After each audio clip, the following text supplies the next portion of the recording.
Bom dia, irmãos. É muito bom tirar isso aqui, né? É muito bom de vez em quando a gente poder se sentir em casa, né? É tão gostoso, né? Eu chego na minha casa, a primeira coisa que eu faço é lavar as mãos e tal, e já tiro isso aqui porque eu quero ver a alegria estampada nas pessoas, eu quero conversar com elas, eu quero ver a reclamação também presente, né? E parece que a gente não tem muita expressão, mas é isso que nós temos por enquanto, né? E é isso que Deus está nos concedendo, né? Pelo menos esse privilégio de estarmos aqui agora e de vocês poderem me olhar de frente, né? Mas eu ainda não estou vendo o rostinho de vocês, mas eu espero que pelo olhar eu consiga saber se vocês estão felizes de estar aqui na presença de Deus. E uma coisa que eu aprendi com essa pandemia é o seguinte, é de sempre a gente começar a falar e perguntar para as pessoas o que te trouxe aqui hoje, né? E isso tem me incomodado, porque muitas vezes a gente levanta naquela correria do dia a dia, né? E a gente vai para os nossos lugares, ou fica em casa, às vezes em home, né? Como é o presente hoje. E a gente não tem esse tempo de perguntar o que te trouxe aqui hoje. Você está feliz hoje? Tá bem? Parece coisas de empresa, né? Mas não é não. É coisa que vem do coração mesmo, né? Te trouxe aqui hoje, eu acredito que Deus te preparou, que você já tenha conversado com Deus nessa manhã. E eu me preparei hoje para tentar falar alguma coisa diferente. Eu gosto de falar coisas diferentes do texto, procurar alguma coisa no texto que nos traga alguma informação ou alguma coisa relevante para que a gente possa aplicar de certa forma nas nossas vidas. Confesso que esse texto que eu escolhi, eu já falei pelo menos umas 15 vezes sobre ele, mas eu escolhi ele de novo, porque ele de novo me colocou numa situação em que eu achei que poderia falar para vocês nessa manhã e poderia falar para a igreja e dividir um pouquinho disso que Deus colocou no meu coração. Vou ter que pôr o óculos que não vai ter jeito. O texto que eu escolhi, irmãos, é o texto de João, capítulo 3, os primeiros 12 versículos de João. João, capítulo 3, os primeiros 12 versículos. Os irmãos que encontrarem o texto vão nos acompanhar na leitura aqui. João 3, de 1 a 12. E havia entre os fariseus um homem chamado Nicodemos, príncipe dos judeus. Esse foi ter de noite com Jesus e disse-lhe: Rabi, bem sabemos que és mestre, vindo de Deus, porque ninguém pode fazer estes sinais que tu fazes, se Deus não estiver com ele. Jesus respondeu e disse-lhe: na verdade, te digo que aquele que não nascer de novo não pode ver o reino de Deus. Disse-lhe Nicodemos: como pode um homem nascer sendo velho? Pode porventura tornar a entrar no ventre de sua mãe e nascer?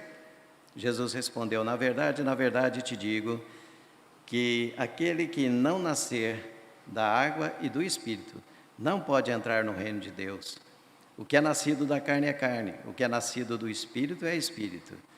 Não te maravilhes de ter dito: necessário vos é nascer de novo. O vento assopra onde quer e ouves a sua voz, mas não sabes de onde vem nem para onde vai. Assim é todo aquele que é nascido do Espírito. Nicodemos respondeu e disse-lhe: como pode ser isso? Jesus respondeu e disse: tu és mestre de Israel e não sabes isto? Na verdade te digo que nós dizemos o que sabemos e testificamos o que vimos, e não aceitais o nosso testemunho. Se vos falei de coisas terrestres e não crestes, como crereis se vos falar das celestiais? Vamos orar? Nós te agradecemos, Senhor, por estar aqui na tua casa, por poder dividir essa palavra com os nossos irmãos, por poder também sermos abençoados pela tua palavra. Te pedimos, ó Pai, que o Senhor, com a tua sabedoria, ó Pai, com o teu poder, com a tua graça, com o teu Espírito, ó Pai, possa falar por nós, possa estabelecer esse vínculo com as pessoas que aqui estão, ó Pai, que nós tenhamos em mente que somos sempre, ó Pai, instrumentos teus para levar a tua palavra. Te agradecemos, ó Pai, por este momento. Pedimos que esteja conosco, ó Pai, esteja com todos aqui, e que a tua palavra, ó Pai, seja de forma clara e bem falada, ó Pai, segundo o Teu Espírito. É o que nós pedimos em nome de Jesus. Amém. Bom, irmãos, eu estava pensando nesse texto aqui, porque eu gosto demais de algumas frases que são eternas na minha memória de criança, né? Todo mundo tem aqui uma frase, alguma coisa lá no tempo de criança, que fica como se fosse eterno, né? E essa o vento sopra onde quer, para mim é uma coisa assim que eu nunca entendi e que eu, de certa forma, eu fico me pegando sempre nesse texto. Mas eu falei assim, eu quero ler esse texto hoje e não olhar para esse versículo, porque esse versículo traz muito ensinamento, nós poderíamos ficar nele aqui a manhã inteira. Mas tem uma coisa chave nesse negócio que Jesus está fazendo aqui, uma coisa muito importante, que tem a ver até com o assentamento teológico do que Cristo veio fazer na terra. Esse texto aí, teologicamente, reafirma, pelas palavras de Jesus, que Ele é o Filho de Deus e que reconhecidamente Ele é o Filho de Deus na terra. Isso para a gente é muito importante, isso se aconteceu lá no começo do ministério de Cristo, justamente para dizer isso para o judeu, né? Que é o povo a quem, teoricamente, Jesus tinha aparecido, né? Jesus tinha vindo para resgatar o seu povo. Então, de cara, ele fala assim, olha, eu tenho autoridade porque eu venho em nome de Deus. Basicamente é isso. Mas ele dá uma frase, ele deixa uma frase no ar que é, importa-vos nascer de novo. E eu fico pensando, como retratar isso na vida das pessoas hoje? Importa-vos nascer de novo. Sinceramente, quando eu vejo o diálogo entre ele e Nicodemos, eu entendo a dificuldade que Nicodemos tinha de entender isso. E é fácil, né? Se a gente vê aqui, ó, Jesus ele começa a despertar o interesse dos líderes judeus, porque ele começou a fazer coisas abençoadas, coisas diferentes. Tudo que ele tocava, tudo que ele estava presente, a coisa modificava. As pessoas e a multidão queriam estar perto dele, não para aprender coisas da lei mosaica, não, para ver o poder que estava emanando dele a todo momento. Então era uma coisa diferenciada, não era o que o judeu praticava. Se você olhar, Nicodemos foi mais um desses meninos abençoados, vou chamar de meninos abençoados da época dele, porque ele deve ter nascido numa classe social um pouco melhor, ele deve ter estudado naqueles 3 períodos conhecidos do judeu, né, de preparação, ele deve ter enfrentado alguns filtros, vamos chamar assim, que era as pessoas que faziam parte da liderança, e olhando para aquelas crianças e iam escolhendo, esse aqui tem mais talento, vamos continuar com ele.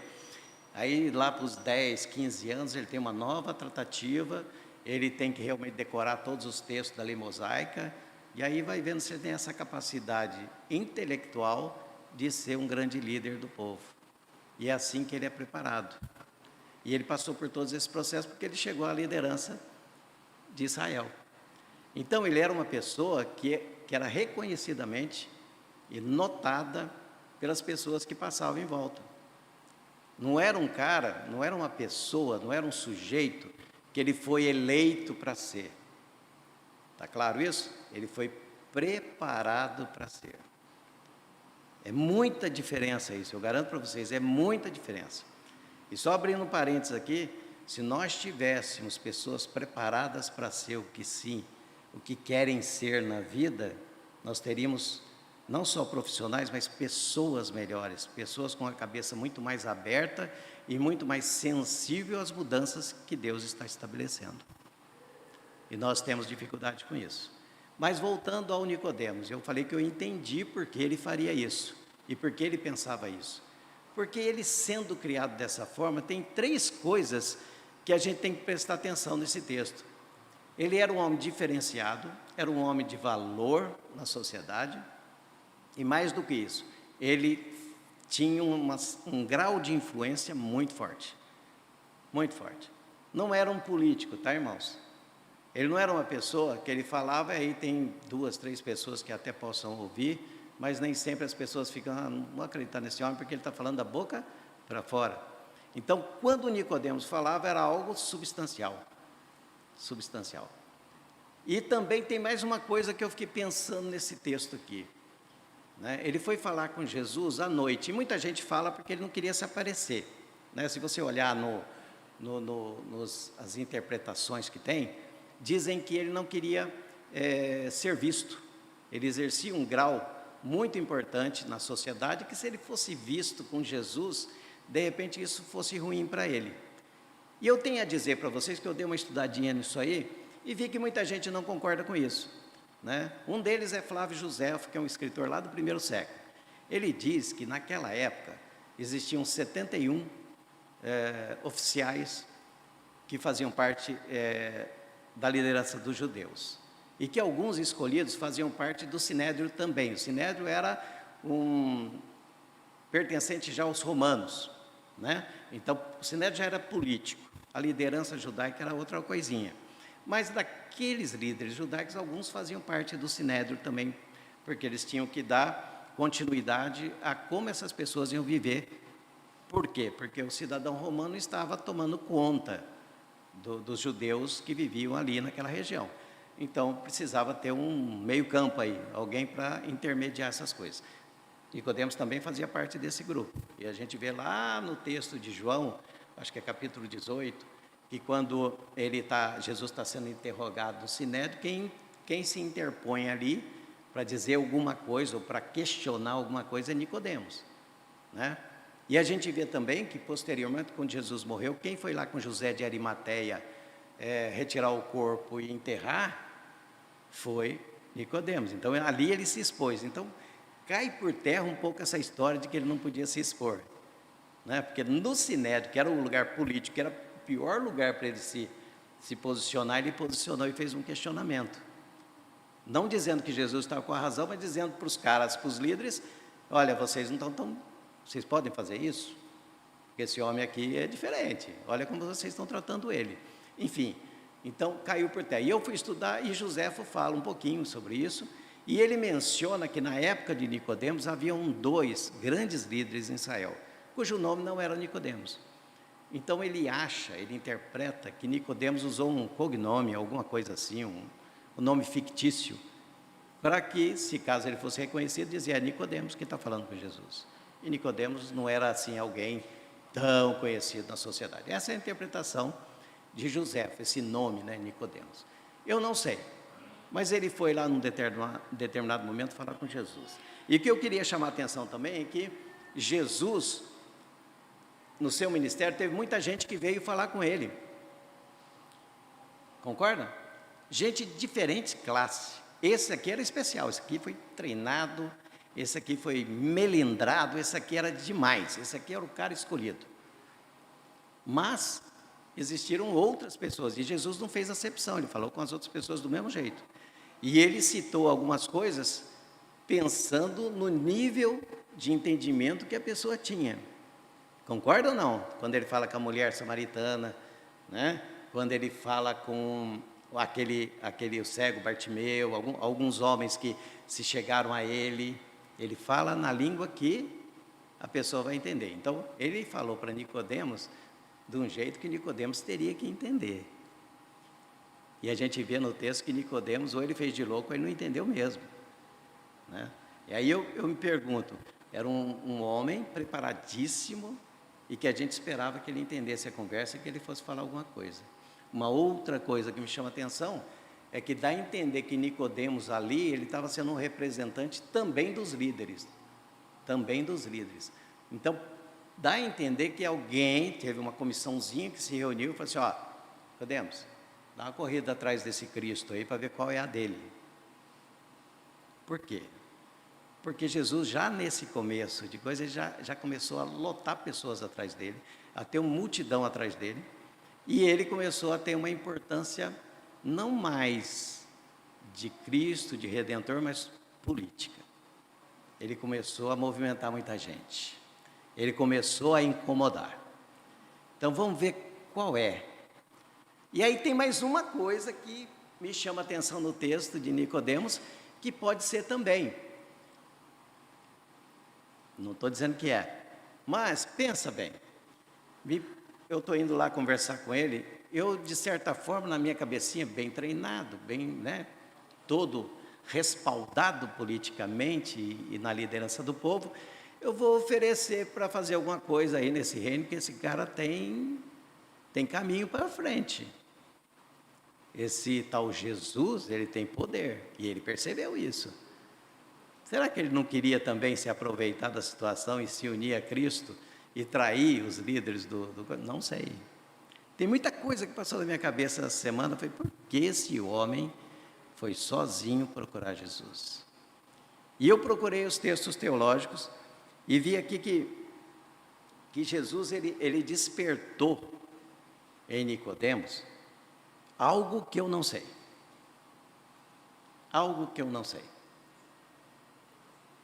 E isso que me chama a atenção. O que Jesus desperta em nós?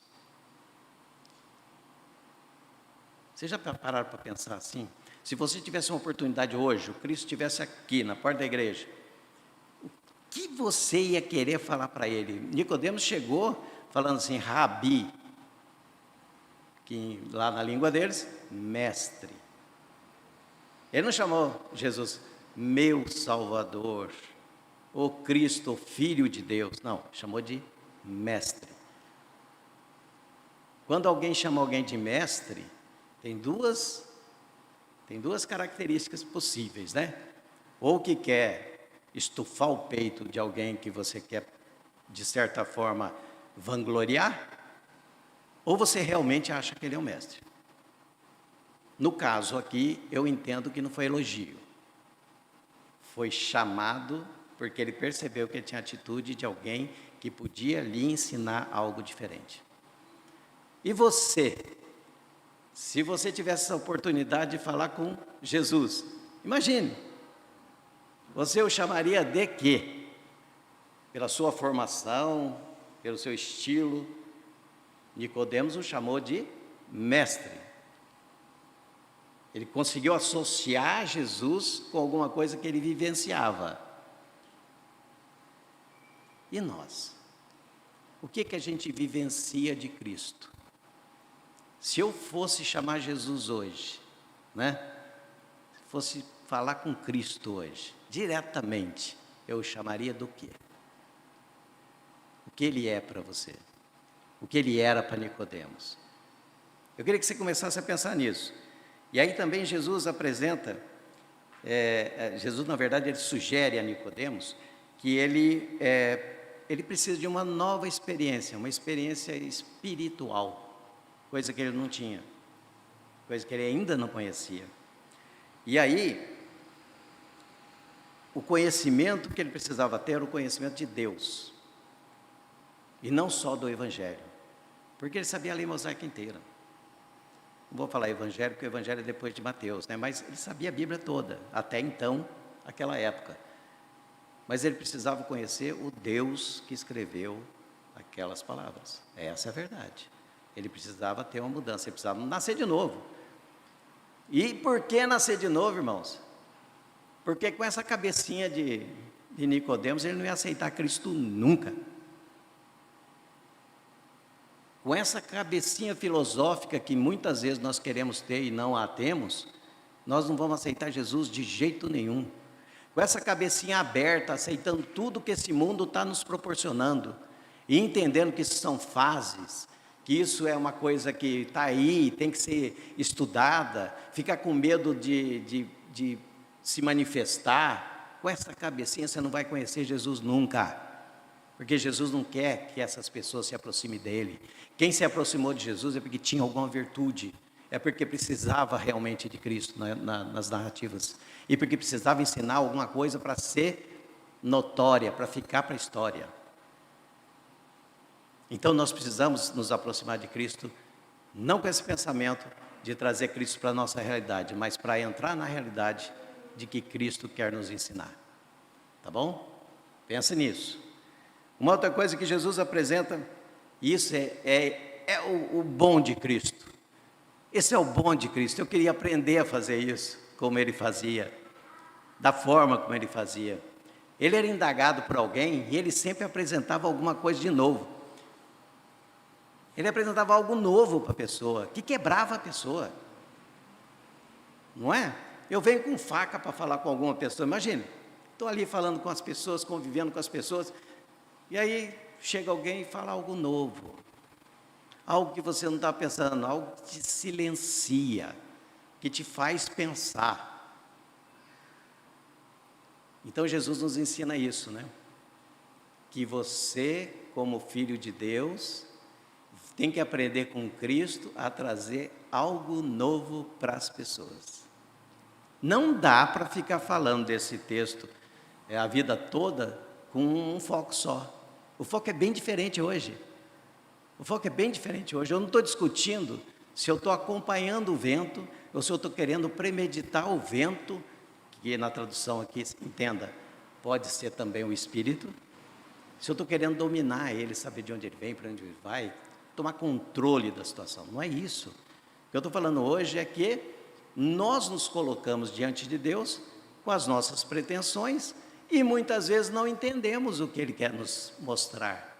Por quê? Porque algo novo não aconteceu ainda. E mais do que isso, quando vamos falar com algumas pessoas, nós não trazemos algo novo. Ninguém presta atenção nesse mundo que nós estamos vivendo se você não falar algo novo para a pessoa. A pessoa se cansa, né? Você tem que trazer algo novo. E ele falou assim, olha, você precisa nascer de novo. E o texto pode ser traduzido como nascer do alto, do que vem de cima, não do nível que você está querendo, porque o nível que você está querendo é o nível que você nasceu de alguém, foi criado, cresceu, estudou, teve facilidade na vida, ou não teve, não importa. Mas do alto não vem desse nascimento, vem do nascimento do conhecimento com Deus. E mais do que isso, a hora que ele fala, tem uma frase que Jesus fala, que aí realmente a gente percebe que Jesus era diferenciado, porque se nós entendemos que o nosso amigo Nicodemos foi ali para inquirir Jesus, para questionar Jesus, ou para dissimuladamente tentar, como é que a gente chama isso? Tentar estragar estragar o movimento que Jesus estava, porque ele entendeu até que era um movimento que Jesus estava fazendo. Se a gente entender isso, a gente sabe que ele foi armado para conversar com Cristo. Ele foi com a cabeça armada para conversar com Cristo. Mas o que aconteceu foi bem diferente, porque Jesus, se foi isso, e Jesus percebeu se foi, e Jesus trouxe algo de novo. E ainda falou para ele assim, ó, se você não entende bem das coisas terrenas, como vai entender das coisas celestiais? E eu vou dizer uma coisa para vocês, nós estamos passando a maior parte da vida, até brinquei com a Hamilton, nós estamos ficando velhos, né? Todo mundo está ficando velho, graças a Deus, né? Deus está permitindo que a gente chegue a uma idade avançada. Eu já estou chegando lá, né? Já tenho neto, olha, que maravilha, que benção. Mas a gente passa a vida toda tentando conhecer as coisas terrenas. E delas a gente dá conta. E tem uma coisa que a gente aprende, que com a velhice a gente fala assim, nossa, adquiriu experiência tão sábio, né? Não me chame de lúcido, tá, irmãos? Lúcido eu acho que é um elogio que eu não gostaria de ouvir, tá? Mas é assim, um homem alegre, um homem divertido, um homem ótimo. Não me chame de lúcido, eu acho que lúcido é um elogio que eu não queria ouvir, mas, se Deus permitir, vai ter que ser. Mas eu queria dizer para vocês que a gente, na nossa lucidez, na nossa longevidade, a gente adquire alguns conhecimentos. A gente fica como se fosse assim, escaldado, né? Por quê? Porque a gente julga que o conhecimento terreno é importante para as nossas vidas. E aqui Jesus está dizendo assim, ó, por que adianta eu falar de coisas celestiais se você só fica nas coisas terrenas? E aí volta a pergunta, o que Jesus quer dizer para vocês nessa manhã? É que nós precisamos nos preocupar um pouquinho com o que realmente importa para nós, que é a presença de Deus mudando o nosso espírito para que a gente tenha uma cabeça bem aberta, bem fundamentada e que possa ajudar outras pessoas a pensar a mesma coisa que a gente, ou pelo menos a desafiar a pensar. E nesse texto, tem 3 coisinhas que eu vou ter que pôr aqui, porque eu escrevi, não queria deixar de falar, que é preciso que a gente mostre a nossa responsabilidade para com os homens diferenciados de nossa época. Isso tem me incomodado muito, porque a gente fica preocupado em usar uma linguagem para as pessoas normais, ou para as pessoas que não são diferentes, porque na nossa sociedade existem pessoas que foram diferenciadas, e não são culpas dela, não é culpa dela. Ela nasceu num lar que pôde te dar mais condições, e que ela chegou, fez algum estudo melhor que outras pessoas, chegou em níveis que ela questiona, porque ela tem sabedoria para isso. E o que nós temos feito como igreja? Nós temos nos recuado, porque achamos que nós não temos competência para falar com essas pessoas. Então, o primeiro desafio que esse texto nos traz, Jesus falou com o intelectual da época, e na frase de Jesus ele percebeu que de intelectual ele não tinha nada. Então, que nós possamos ter isso em mente, porque as pessoas, por mais intelectuais que elas sejam, elas têm as dificuldades, as ausências, as fomes, do mesmo jeito que as pessoas comuns. Então, nós precisamos alcançar essas pessoas também. Estou dizendo isso por quê? Porque essas pessoas, elas fazem um vulto na sociedade. Elas carregam a sociedade com elas. E nós podemos ter uma certa influência na sociedade que a gente vive, quando a gente assim o faz. Deus abre portas e a gente tem que olhar essas portas que Deus está abrindo. Eu estou vendo isso onde eu trabalho, onde eu frequento. Deus tem aberto portas. E nós temos que estar sempre preparados para dizer algo novo. Algo novo. Outra coisa que eu escrevi aqui, não podemos nos permitir se impressionar, com os elogios de quem nos procura. Isso tem acontecido também, irmãos. Tal pastor fala bem, tal presbítero fala, nossa, quando ele fala uma coisa de... Isso não faz parte da vida de quem fala. Não pode fazer parte. Porque a glória vem do Senhor. E essa permissão de você falar ou de você chegar a algumas pessoas vem de Deus. Então você não pode ficar satisfeito com aquele que te elogia. E você vive isso em todas as suas funções. Eu não estou falando que é só na igreja, não. Você está lá na sua vida pessoal e você vai notar que tem algumas pessoas que só te elogiam. Mas por trás ficam ali meio estranhos com você. Não são seus amigos verdadeiros. Então tomar cuidado com isso. O elogio nem sempre, ele vai trazer você a correção do que você tem que falar. Então você procure centrar o que você tem que falar e centrar o que você vai dizer de algo novo. E é preciso apresentar respostas que surpreendam aqueles a quem evangelizamos. A gente precisa surpreender as pessoas, tá bom? Então pensem nisso nessa manhã. O que é que vocês vieram fazer aqui? Vieram ouvir falar de Nicodemos, mas não daquele Nicodemos, aquela frase linda que o Gessé falou no começo, que o vento sopra onde quer, e ninguém sabe de onde vem, nem para onde vai. Assim é todo que é nascido do Espírito. Isso é verdade nas nossas vidas, tá, irmãos? Não deixa de ser verdade esse texto. Mas nós precisamos olhar para onde o Espírito está nos conduzindo. E isso é uma hora em que nós estamos aí saindo de uma pandemia, entrando numa guerra, que espero que não seja uma nova guerra fria, certo? Que vai prejudicar, se isso não terminar logo, vai prejudicar bastante a todo mundo, vai nos prejudicar, mas a gente tem que olhar o espaço que Deus está nos dando para servir a Ele. Então, cuide disso na sua vida, se prepare, se achegue a Jesus do jeito que você tiver, porque Ele vai ter uma resposta para te dar, e na linguagem que você vai entender.